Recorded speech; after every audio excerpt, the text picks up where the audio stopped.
am totally excited about this video. It is my top 3 healthy desserts. I am so stoked. I had so much fun filming it and eating these delicious, delicious desserts. You guys are gonna love the recipes. The video is a bit fast paced, so if you want full instructions, they will be in the down bar below, as long as all of the measurements and stuff if you don't catch it in the actual video, because like I said, it's a bit fast paced, but I just wanted to try something new. The first recipe are probably my favorite of all. They are the peanut butter oatmeal cookies. These are amazing. I literally have them for breakfast because they're not even cookies. Like, they're not even bad at all. The only thing that's bad is like chocolate chips, but I made sure to get like the organic semi-sweet chocolate chips, so they were, you know, a little bit better quality than just like Nestle or something like that. Alrighty, let's just get into this recipe, and I'm so excited to show you guys. The first thing you're gonna do is preheat your oven to 350. And the ingredients you're gonna need are bananas, peanut butter, applesauce, cinnamon, salt, vanilla, rolled oats, pecans, chocolate chips, and coconut. Grabbing your favorite mixing bowl and mixing all of the ingredients together. Like I said, all the measurements are going to be in the down bar below, so make sure to check that out. I used an electric mixer here just to make sure all the ingredients were incorporated correctly.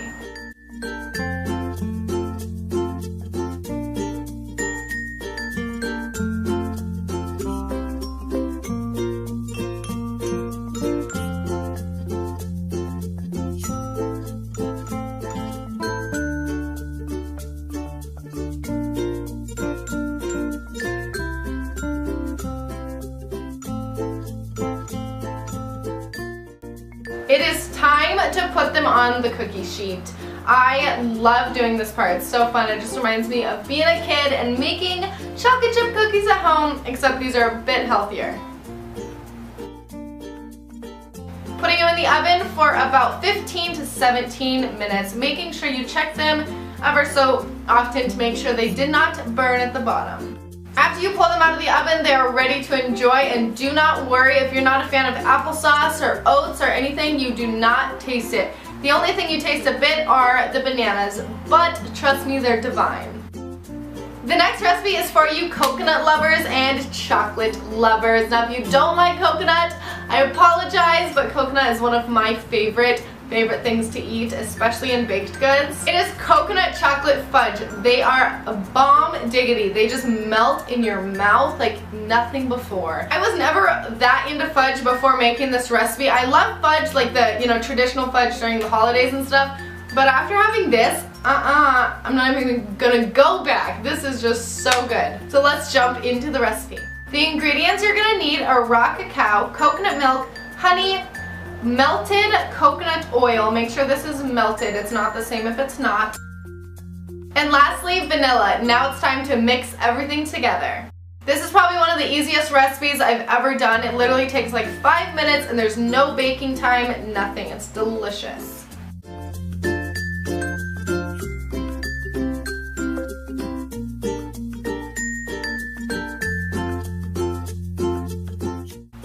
Incorporating all of the ingredients, you're going to want to grab a loaf pan, and I lined it with some foil. You can use non-stick parchment paper or whatever you would like, but I used foil here, and just pouring that delicious concoction together. Putting it in the fridge for at least, I would say, like 3 hours. I actually put it in overnight. It came out divine, so I would recommend overnight just so it sets all nice and delicious.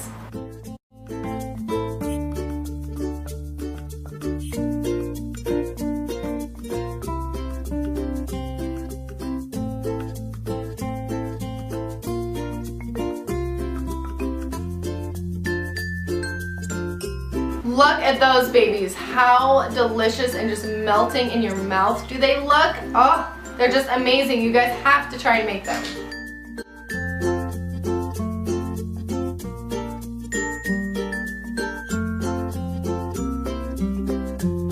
Alrighty, the next recipe are for you fruit lovers. I did want to be fair. I didn't want to do only chocolate and that type of thing, so I am incorporating a delicious fruit recipe. It is honey roasted or honey glazed pears with walnuts on top. Yeah, just take that in for a second. I love pears no matter what, but then when you add honey on it and it just gets caramelized in honey, and then you add caramelized walnuts on there, let's jump right in. I cannot wait to show you guys. The ingredients you're gonna need are cinnamon, honey, and walnuts. And of course the 2 pears. Here I am just cutting the pears in half and pitting them. I'm kind of making a place to put the walnuts and a bit of the honey. Grabbing a cookie sheet and placing your 2 pears on there, and I'm just sprinkling a dash of cinnamon. I'm actually using a little bit more than a dash because cinnamon to me is just so good, especially with this mixture that I'm using. Next, I'm adding the walnuts. You can be as generous or not as generous as you want with this, and also if you don't like walnuts, you can use any other type of nut. The last step is adding your raw honey. I think the next time I make it, I would put a little bit more honey just because it makes it so delicious and crispy after it bakes.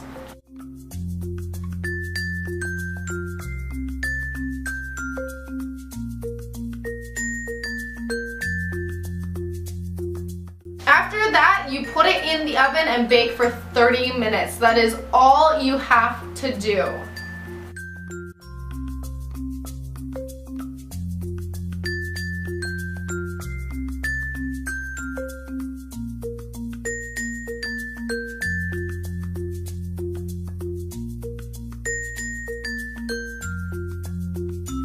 I hope you guys enjoyed this video. I loved filming it for you guys, and I cannot wait to film more. My favorite juices and smoothie recipes for you guys. I am just so excited and stoked. I hope you like my little food series type of thing. If you guys make these recipes, tweet them to me, tag me on Instagram, anything. All my links are in the description below, as well as the directions and everything of that sort. So don't forget to check that out.